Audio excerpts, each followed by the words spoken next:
Hello friends, मेरा नाम है सैयद सोबान और आप देख रहे हैं जागरणजोश.com। और आज के इस वीडियो में हम बात करेंगे कि क्या कुछ सवाल बनाए जा सकते हैं आज के करंट अफेयर से, उसका सही जवाब क्या होगा और उससे रिलेटेड कुछ की फैक्ट्स के बारे में बात करेंगे।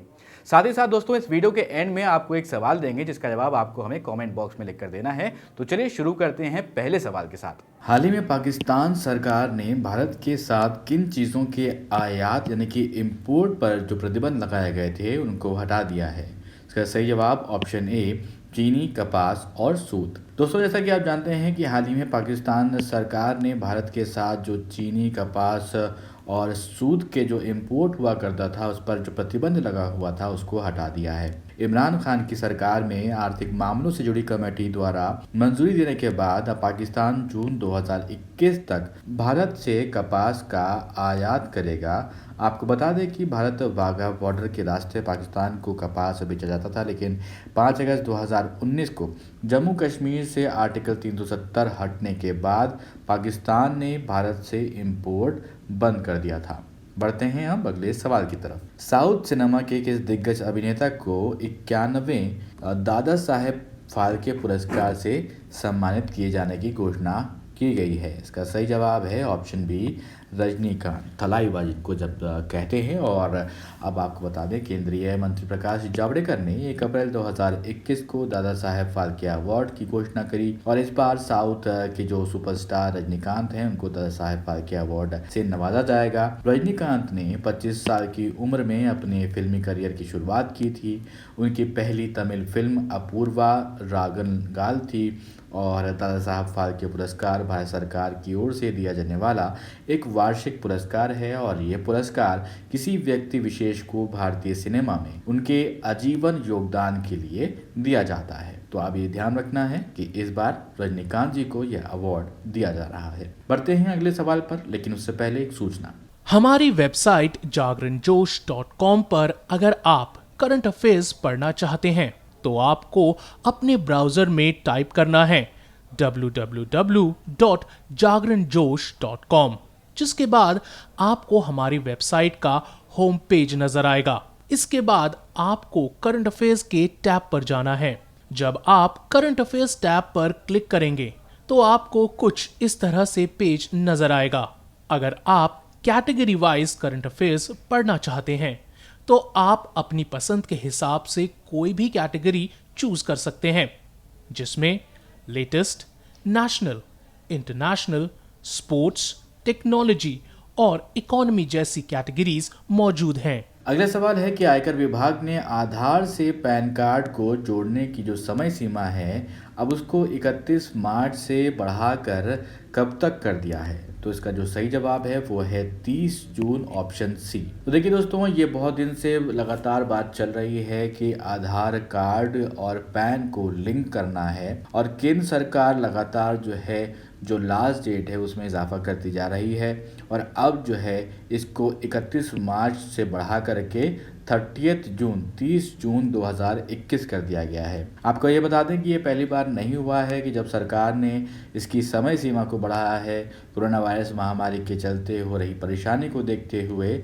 सरकार ने इस समय सीमा को और आगे बढ़ा दिया है। बढ़ते हैं अगले सवाल की तरफ। केंद्र सरकार ने उत्पादन आधारित प्रोत्साहन यानी कि PLI योजना के तहत खाद्य प्रसंस्करण उद्योग हेतु कितने करोड़ रुपए की मंजूरी प्रदान की है? इसका सही जवाब है ऑप्शन डी, 10,900 करोड़ रुपए। आपको दोस्तों बता दें कि केंद्र सरकार ने 31 मार्च 2021 को PLI योजना के तहत यानी कि उत्पादन आधारित प्रोत्साहन योजना के तहत खाद्य प्रसंस्करण उद्योग के लिए 10,900 करोड़ रुपए की मंजूरी दी है।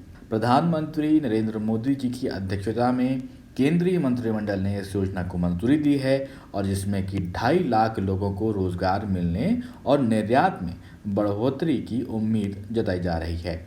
साथ ही इससे उपभोक्ताओं को मूल्यवर्धित उत्पादों की उपलब्धता भी बढ़ेगी।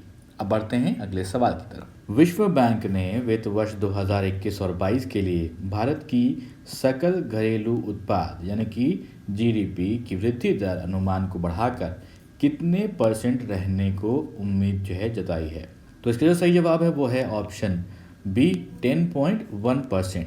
तो दोस्तों आपको बता दें कि वर्ल्ड बैंक ने वित्त वर्ष 2022 में भारत की जीडीपी ग्रोथ रेट 5.4% रहने का अनुमान लगाया था, जिसे अब बढ़ाकर 10.1% कर दिया है। विश्व बैंक ने कोरोना वायरस की वजह से हालांकि जीडीपी ग्रोथ के मामले में अनिश्चितता कायम रहने की आशंका जताई भी है, और रिपोर्ट में ये भी कहा गया है कि देश में कोरोना वायरस वैक्सीनेशन के बाद अधिकतर राज्यों में आर्थिक गतिविधियों में सुधार आने की उम्मीद जताई गई है। इसीलिए इसे अब बढ़ा करके 10.1% कर दिया गया है। पढ़ते हैं अगले सवाल की तरफ। हाल ही में किस देश ने नेपाल को एक समझौता ज्ञापन यानी कि MOU मेमोरेंडम ऑफ अंडरस्टैंडिंग के तहत 800 करोड़ नेपाली रुपए के अनुदान सहायता प्रदान की है? इसका सही जवाब है ऑप्शन सी, भारत। आपको बता दें, नेपाल के तेराई प्रांत में सड़क के बुनियादी ढांचे को मजबूत करने के उद्देश्य से भारत ने एक समझौता किया है, और ये समझौता नेपाल के साथ किया है, जिसमें ये कहा गया है कि नेपाल को 800 करोड़ रुपए की सहायता प्रदान की जाएगी। इन तराई सड़कों को हुलाकी राजमार्ग भी कहा जाता है, और ये भारत नेपाल सीमा के साथ पूर्व पश्चिम राजमार्ग पर स्थित प्रमुख कस्बों को जोड़ता है। इस परियोजना को भारत सरकार के वित्त पोषण और नेपाल कार्यान्वयन की सरकार के तहत लागू किया गया है। बढ़ते हैं अगले सवाल की तरफ। चीन और किस देश के बीच 25 साल के रणनीतिक सहयोग समझौते पर हस्ताक्षर किए गए हैं? तो इसका सही जवाब है ऑप्शन ए, ईरान। तो चीन और ईरान के बीच में ये रणनीतिक सहयोग समझौते पर हस्ताक्षर किए गए हैं। आपको दोस्तों बता दें कि संधि का जो प्रमुख उद्देश्य है, मुख्य उद्देश्य है, वो ये है कि दोनों राष्ट्र यानी कि चीन और ईरान के बीच जो संबंध है उनको प्रभावी रूप से समन्वित और गहरा किया जाए, और ऊर्जा, उद्योग, परिवहन सेवाओं और बंदरगाहों के क्षेत्र में निवेश के लिए एक डिज़ाइन स्थापित करने में की मदद भी ये कर सकता है। और इस समझौते में राजनीति, अर्थव्यवस्था और रणनीति के विभिन्न पहलू और घटक भी शामिल हैं। अब वो सवाल जिसका जवाब हमने आपसे पिछले वीडियो में पूछा था, मुख्यमंत्री योगी आदित्यनाथ ने हाल ही में कहाँ शहीद अशफाक उल्लाह खां चिड़ियाघर का उद्घाटन किया? इसका जो सही जवाब है वो है ऑप्शन डी, गोरखपुर। आप में से बहुत सारे दोस्तों ने इसका सही जवाब दिया। आपको बता दें, मुख्यमंत्री योगी आदित्यनाथ ने जो है गोरखपुर में शहीद अशफाक उल्लाह खां चिड़ियाघर, जो कि गोरखपुर चिड़ियाघर का नाम से भी जाना जाता है, उसको उद्घाटन किया है। और ये राज्य के पूर्वांचल क्षेत्र में पहला और सबसे बड़ा और साथ ही साथ उत्तर प्रदेश में तीसरा चिड़ियाघर है। इस परियोजना की जो परिकल्पना है लगभग एक दशक पूर्व यानी कि साल 2011 मई में की गई थी। आपको बता दें कि इस चिड़ियाघर का नाम क्रांतिकारी स्वतंत्रता सेनानी अशफाक उल्लाह खां के नाम पर रखा गया है। अब दोस्तों एक सवाल आपके लिए जिसका जवाब आपको हमें कमेंट बॉक्स में लिख कर देना है। फ्रांस के राष्ट्रपति इमैनुअल मैक्रों ने कोरोना के खतरे को देखते हुए पूरे देश में कितने हफ्ते के लिए लॉकडाउन लगा दिया है? आपको अपने जवाब हमें कमेंट बॉक्स में लिखकर बताने हैं। आपके ऑप्शंस हैं 1 हफ्ता, 2 हफ्ता या 4 हफ्ता या फिर 3 हफ्ता।